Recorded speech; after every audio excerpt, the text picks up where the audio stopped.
Thank you for joining us again, ladies and gentlemen. This is Niger Innis Presents the Trump Revolution, a program on the TvAbraham network. Well, of course, we are all still very much consumed with what's going on in the Middle East region, the war to rid Iran of its nuclear weapons capacity, the struggle with worldwide economy, with the crisis in the Strait of Hormuz, and essentially Iran holding the world hostage. But we're actually going to turn the eye of the camera, if you will, to another region in our world. As you know, the many battles and struggles and fights for freedom are not limited to the Middle East. They are happening all over the world, and in particular in our own backyard, the Western Hemisphere. So I can't think of a better person to have on today to discuss what's happening in our backyard in the Western Hemisphere with Melissa Ford Maldonado, who is the director of the Western Hemisphere Initiative at the America First Policy Institute, otherwise known as AFPI, which is I would say, the intellectual foundation for the current presidential administration, the Trump administration in particular. Hence the name America First Policy Institute. Melissa leads efforts to strengthen U.S. leadership and influence throughout Latin America. In this role, she advances policies that prioritize American interests, promote regional stability, and reinforce AFPI's position as a leading voice on Western Hemisphere affairs.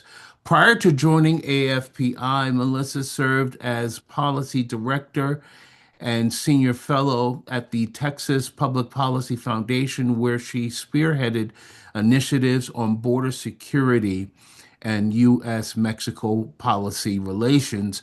And Melissa, you also served in the first Trump administration, I understand. I Well, did. I sure did. welcome to the program. It is a real pleasure to have you on. Thank you so much. It's an honor to be here. Well, Melissa, I was going through the newspapers as I always do in the morning. I still like the feel of paper on my hands. And I discovered an interesting thing about a particular infrastructure, major infrastructure in our backyard, in our hemisphere, the Panama Canal.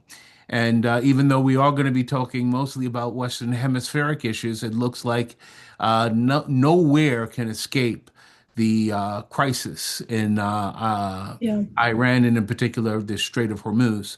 And it's saying that the crisis in the Strait of Hormuz is actually causing the rise of prices to transport goods in the Panama Canal.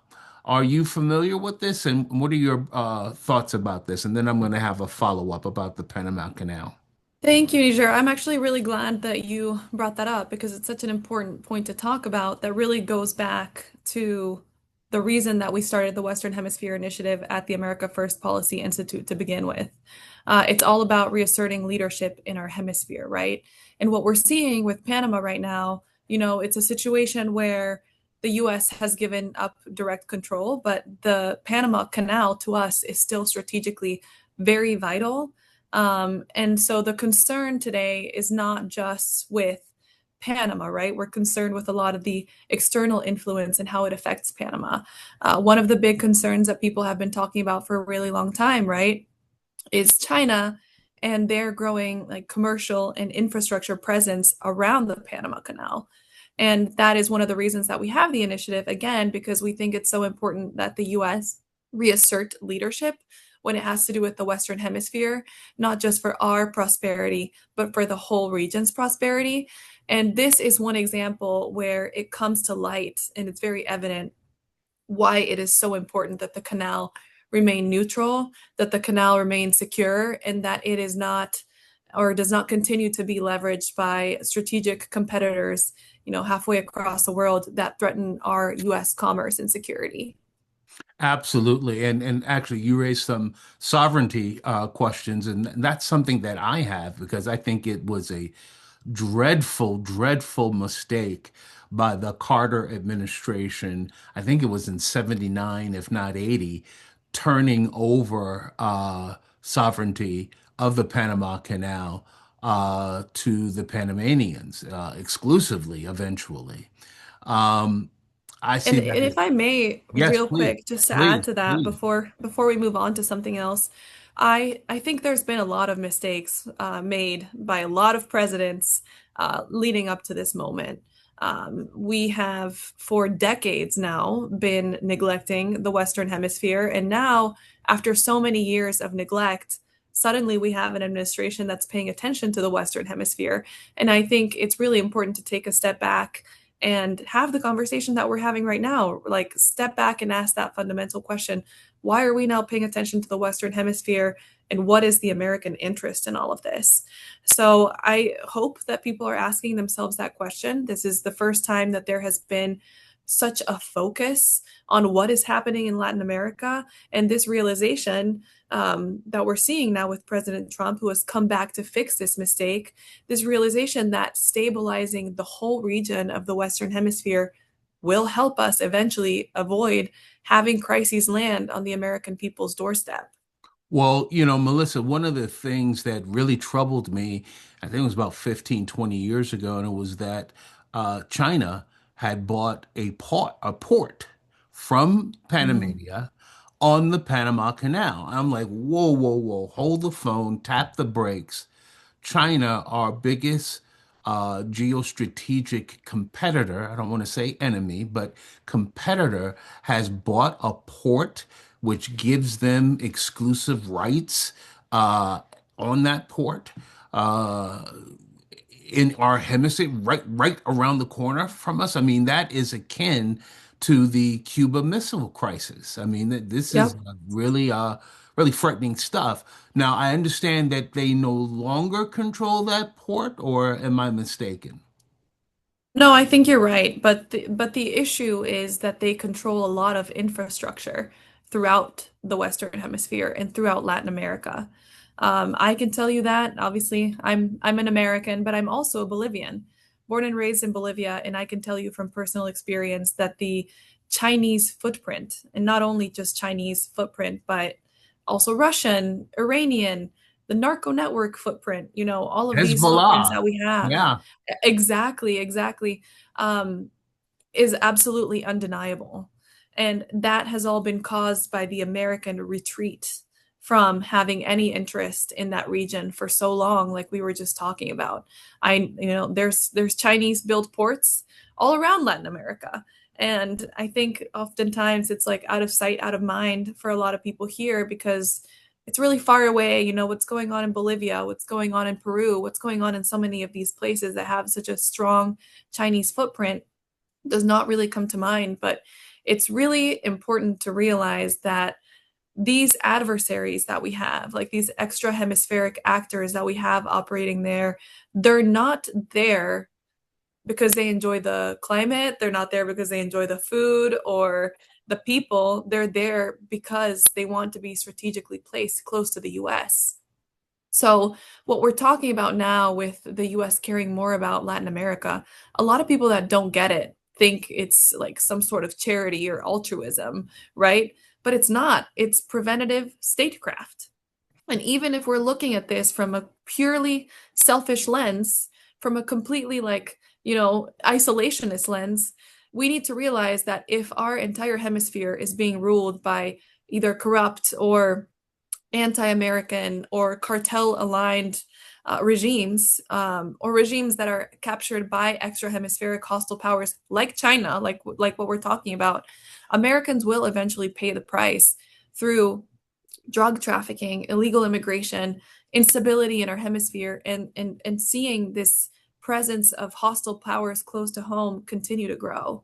Well, let's briefly drill down on one of the subjects you raised, which is illegal immigration and how what happens in our southern hemisphere has a direct impact on immigration. Of course, uh, the economic basket case that Venezuela has been since Maduro and the regime before his came to power, what had a direct impact on outflows of immigration from Venezuela throughout the region, including going up to the Mexican-American border.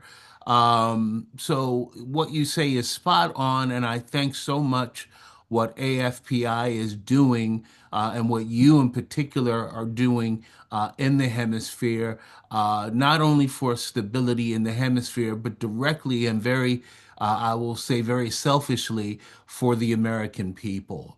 Let me get to another region that is actually connected to the Panama Canal because Panama was once a part of the country. And of course, I'm talking about Colombia. Now, something historic happened in Colombia in 2022. Unfortunately, not historically for the better, when a far left wing populist named Gustavo Petro came into power, which marked as the first time in Colombia since they've had elections that Colombia has elected someone that is somewhat estranged from the United States. Melissa, can you tell us, and take as much time as you need, can you tell us if the Gustavo Petro administration has been as much of a disaster for the United States as many people, including myself, thought it would be since 22? Yeah, no, I think you're correct, and it's very unfortunate because I remember talking about this with a few people who didn't think it would be that bad. They just thought it would be another like charismatic leader that would one way or another still respect the US and still maintain that strong partnership with the US. But you were right, it I wouldn't say that Colombia has been completely lost yet, but I would say almost. It's definitely drifting. And as you said, for so many decades, Colombia was one of our strongest partners in the region. And now, today, under the current leadership of Gustavo Petro, it's not anymore. And I believe a little bit less than a year ago, I think it was in September or October, and forgive me for not remembering, but the US made the decision, the very difficult decision to decertify them as a drug war partner. And that Wow. was a massive alarm bell at a very, it marked a very dangerous turning point because Colombia worked really hard for that. And they earned their place They did. as one I of remember, Washington's. you're not old enough to remember this, but I remember when Colombia was working hand in glove with U.S. military on stamping down Mhm. Colombian narco trafficking. Yeah. And did an unbelievably brilliant job in stamping that out. And it is so Yeah. sad that we've come to where we are today.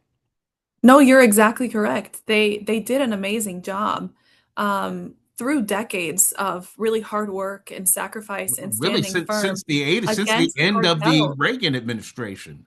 Yeah, you're correct. So it wasn't easy, and they became one of the most trusted allies of the U.S. And that was in 2022, which we were just talking about 2022.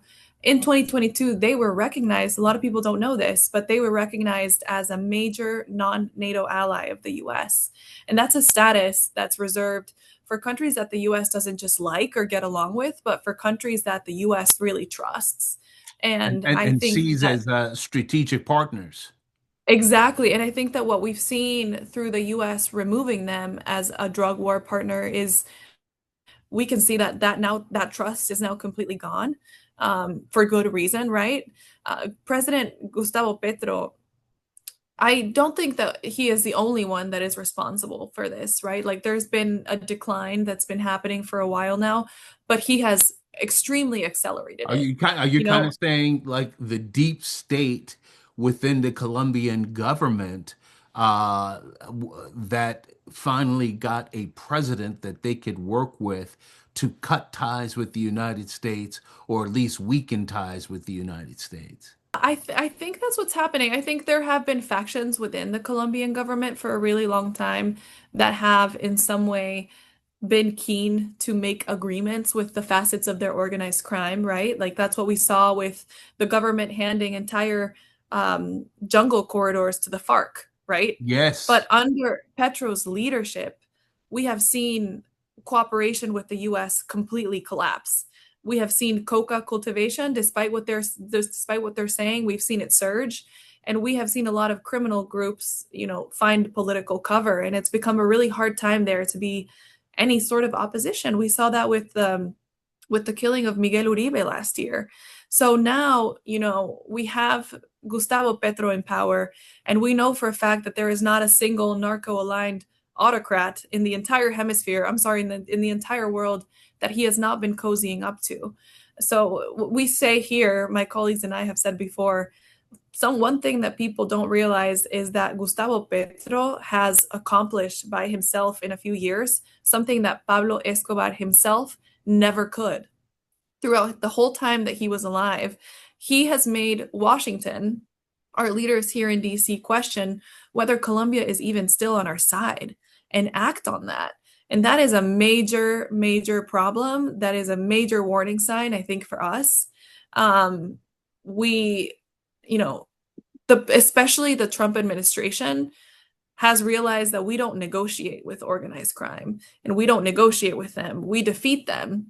We've seen that exemplified in something that you just talked about, like what would happen in Venezuela, the sinking of the drug boats. So I think going back to the question that you asked me with Colombia, what's happening now with our relationship with Colombia and it going downhill so fast, I think it's really a moment of shame that a lot of Colombians feel. But I hope that they realize that it's not too late.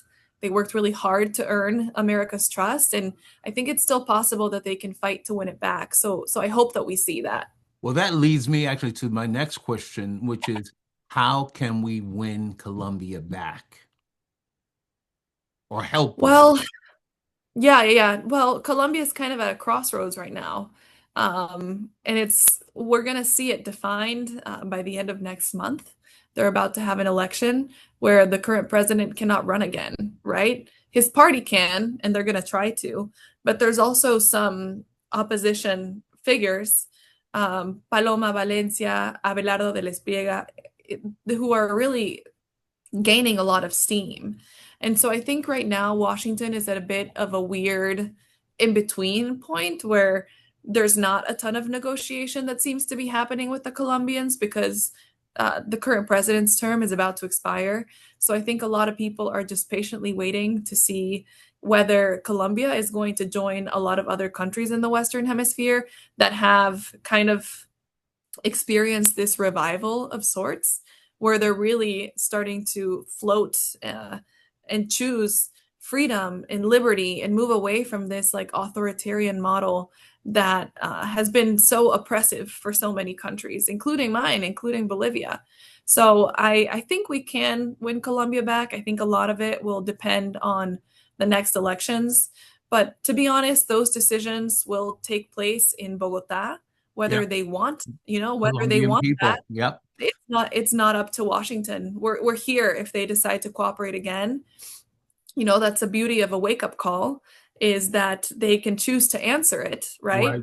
But if they don't, they might not get another wake-up call. Well, and the thing is, Melissa, you made reference to this. Colombia kind of plays several different roles, or at least historically it did before Petro, for the United States. Not only were they a key partner with us defeating the coca drug Mhm. epidemic and flow to the United States, but they were also a regional actor, kind of being the midwife for the United States in our relations with countries you really don't hear much from, or the American people don't hear much from. Haiti and other Caribbean nations. And it's just such a tragedy. I mean, losing Colombia, I think, is almost akin to losing Berlin during the height of the Mm. Cold War. So there's a lot at stake here, and I hope Yeah. the great people of Colombia. I actually know one of the Colombian senators very well, Maria Fernanda Cabal. Cabal, yeah, she's awesome. She is awesome, and I said to her, I think you have the potential to be the Margaret Thatcher of Colombia. She And does. I think she does. So I pray for her. I pray for the people of Colombia and the entire region. Let us switch horses. I brought up the Caribbean, which often does not get a lot of discussion in regards to what Western Hemispheric activities. But one country in particular, in regards to helping facilitate the United States in our war against drug traffickers, was Trinidad, which shocked the heck out of me. I figure that's really not politically correct for a CARICOM, but they did indeed play a pivotal role in helping us facilitate actions in the region. Can you talk a little bit about that? Yes, I would be happy to. And I'm actually really glad that you're bringing this up because nobody ever has, quite frankly, nobody has ever asked me about Trinidad before. I think it's so overlooked. But I'll give my impartial view. I think Trinidad has kind of been a mixed partner. I agree with you that it's very important. I think it is a lot more important than most people realize. It sits, when you look at it kind of on a map, it sits at this crossroads of South America and the Caribbean. It's right next to Venezuela. And the Caribbean is a major transit zone, as you know, whether that is, for commerce or whether it is for migration routes or for drugs or for some unwelcome outside actors that are looking for access points into the hemisphere. So, geographically, it's a very, very important zone. It's very strategically important, right? And as you mentioned, and as I always tell people, it has generally been a very friendly and cooperative and important partner to the US. Even though people don't talk about it that much, when it does work with the US, it can be super helpful in stabilizing parts of the Caribbean. And they have worked with us, as you said. The US and Trinidad have worked together on a lot of things like drug interdiction, military training, economic ties, and we're great partners. They also, as you said, have been used in different regional security operations, including now with how close they are to Venezuela. The U.S. even secured, and this blew me away too, but the U.S. even secured military access to Trinidadian airports that they could use in their operations tied to Venezuela. So really amazing, a lot of potential, but the negative aspect, I think, is I don't know if you saw this week, but the State Department recently put out a warning um, to U.S. citizens not to travel to Trinidad because the Really? crime and security. I think this was like 2 or 3 days ago. I saw it come through on my iPhone, and I was kind of surprised about it because, as we know, it's a place where people vacation. But Yeah. they put out an issue warning people not to travel there because the crime and security concerns have gotten so bad. It's a level 3, travel advisory, like a reconsider Wow. travel for crime, and there's a heightened risk of terrorism. So I think it's important to note that there are actually some internal security challenges that uh, we're seeing like show its limits. So they are a great partner. I'm right with you on that, but I think that a great partner to the US can only help us advance our policy if they also are stable and secure at home. So Trinidad, very important, And a challenge. but yeah, it's also a challenge as the instability in that region continues to grow. And whenever we see instability in that region or in the Western Hemisphere in general, I like to take a bit of a holistic view. I think a lot of the time, only one country is not the whole story. It's kind of a signal. When we see a country in an area become so unstable, I think it tells you that there is something bigger happening in the whole region. And if they're dealing with these crime spikes and instability and security breakdowns and kind of this heightened risk of terrorism, I think is the language that the State Department used. We need to be careful because they might be becoming vulnerable to outside influence, despite their willingness to work with the US and despite them being such a pro-US country and partner. And oil producer. In this Right, time yeah. of high oil prices and some degree of scarcity because of the Strait of Hormuz de facto closure, they are one of the world's major oil producers and help pump oil into the supply of oil globally. You're exactly right. So I think there is a potential for them to continue supporting us and supporting US policy, but we can only hope that they really stabilize themselves first. And I think it's very important for all Americans to care about these issues and to care about what's happening there because, as you mentioned at the beginning of this, instability doesn't stay contained. It reaches us through our southern border and it Absolutely. affects us either with drugs or with illegal immigration or with weaponized immigration or violence and crime in our streets. So we need to keep an eye out on what's happening there. I couldn't agree with you more.